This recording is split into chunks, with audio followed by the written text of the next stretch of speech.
কাল পাকিস্তান কিন্তু একটা স্পিনের ক্যালমা দেখাতে চেয়েছিল এবং সেটা কিন্তু করছিল, কারণ টোটাল 7 জন বলিংয়ের মধ্যে 6 জন কিন্তু স্পিন লাগিয়েছিল সালমান আলী আগা। এবং সে চেয়েছিল যে যেহেতু কলম্বোর মাটিতে, তো সেই জন্য সে কিন্তু স্পিনের পরিমাণটা বাড়িয়েছিল, স্পিনের মানে সংখ্যা বলারদের। শুধুমাত্র সাইন আফ্রিদিকে একমাত্র একবার বল করেছিল এবং লাস্ট ওভারটা তাকে সাইন আফ্রিদিকে বল করেছিল, তো ওই জায়গাতে অবশ্যই একটা স্পিন খেলানো দরকার ছিল। রানটা তাও হয়তো 2-4 কম হতো, তো যাই হোক। পাকিস্তান টসে জিতে আগে বোলিং করার সিদ্ধান্ত নেয়, তো কিন্তু ঈশান কিষান সে তার কিন্তু একাই সে তার খেলা দেখিয়ে দিয়ে গেছে এবং ম্যাচের উইনিং যে দরকার, উইনিং পার্সেন্টেজ, সেটা কিন্তু তার রান থেকেই বেশি বোঝা যাচ্ছে। 114 করেছে পাকিস্তান, তার রান 77 রান। তো ভাই, যতবার পাকিস্তান সম্মুখীন হবে ভারতের মুখোমুখি, তো এইভাবেই হারবে। পাকিস্তান টি-20 ওয়ার্ল্ড কাপে ভারতের মুখোমুখি 8বার হারলো ভারতের মুখোমুখি হয়ে। এবং কালকে অক্ষর প্যাটেল, হার্দিক পান্ডিয়া, বুমরা, কুলদীপ যাদব তাদের ক্যালমাতে কিন্তু বা তাদের ক্যারিশমাতে পাকিস্তান পুরো নাজেহাল।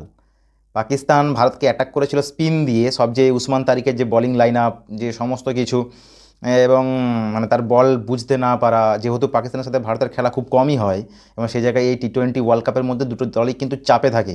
যদিও ভারত মানে সবই জানতো যে ভারত জিতবে নর্মালি, তো আশা করেছিলাম হয়তো ভারত টসে জিতবে, বাট টসে জিততে না পেরে প্রথমে ব্যাটিং করে, তো ঈশান কিষান, অভিষেক শর্মা আউট হয়ে যাওয়ার পরে একটু ডাউন লাগছিল, কিন্তু ঈশান কিষান সে তার একা খেলা দেখিয়ে দিল এবং সঞ্জু স্যামসনের জায়গার অভাবটা কিন্তু বুঝতে দেয়নি এবং সে নিজেকে সঠিকভাবেই কিন্তু সঠিক জায়গাতেই তুলে ধরেছে এবং প্রত্যেকটা ম্যাচ কিন্তু সে ভালো পারফর্ম করে আসছে।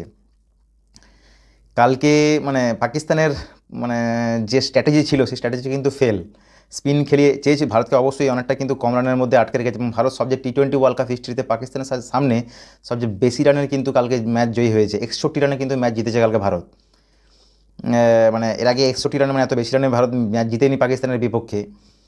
তো মোটামুটি ভারত 175 রান করেছিল, তো নর্মালি সেটাকে 116, মানে 61 রানে কিন্তু ভারত জিতে গেছে। 114 করেছে তোমার পাকিস্তান, অল উইকেট হয়ে গেছে।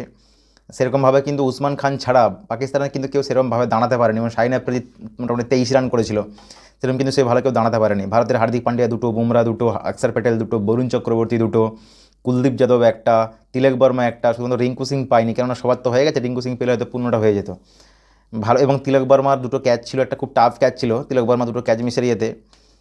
তো খেলা যেভাবে চলছিল অনেকটা চাপে ফেলতে চেয়েছিল পাকিস্তান কালকে, কিন্তু পাকিস্তান চাপে ফেলতে চাইলেও ভারতের ব্যাটসম্যানরা ঈশান কিষান সে তখন কিন্তু যে জায়গায় খেলে দিয়ে চলে গেছে, তখন কিন্তু আর মানে যেভাবেই খেলুক 150+ স্কোর হবে সেটা একটা অনুমান করা যাচ্ছিল।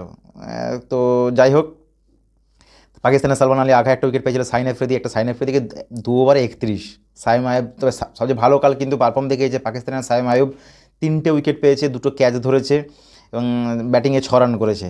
সাইম আয়ুব 3 রান, 3টে উইকেট। আবরার কোনো উইকেট পায়নি, সাদব খান কোনো উইকেট পায়নি, উসমান তারিক একটা উইকেট পেয়েছে। যেই তার বলিং লাইন স্ট্র্যাটেজিটা কি যেন কীরকম ছিল, মানে স্লো হয়ে, শুধুমাত্র কিন্তু সূর্যকুমার যাদব মনে হচ্ছিল ব্যাটিং দেখে যে সে কিন্তু আগের থেকে প্রিপারেশন নিয়ে এসেছে সূর্যকুমার যাদব। তার বলিংয়ে মানে 4 ওভার বল করে 24 রান দিয়েছে, খুব কম কিন্তু দেয়নি। তার স্ট্র্যাটেজি কিন্তু বুঝতে সমস্যা হচ্ছিল অন্য ব্যাটসম্যানদের।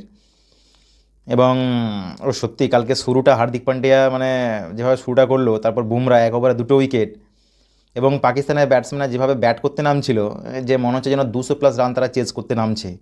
তাদের অবস্থানটা ধৈর্য ধরে খেলা উচিত ছিল ভাই। যতই হোক প্রেশার ক্রিয়েট, একটা হাই ভোল্টেজ ম্যাচ এবং নাম্বার 1 টি-20 টিম তার সামনে, এবং প্লাস ইন্ডিয়া পাকিস্তান মানে একটা একটা তো ফাইটিং ব্যাপার আছে, তো সেই জায়গার দিক থেকে মানে তারা চেয়েছিল যে খুব ইজি হয়তো রানটা করবে, কিন্তু সেটা ভাই সহজ সম্ভব না।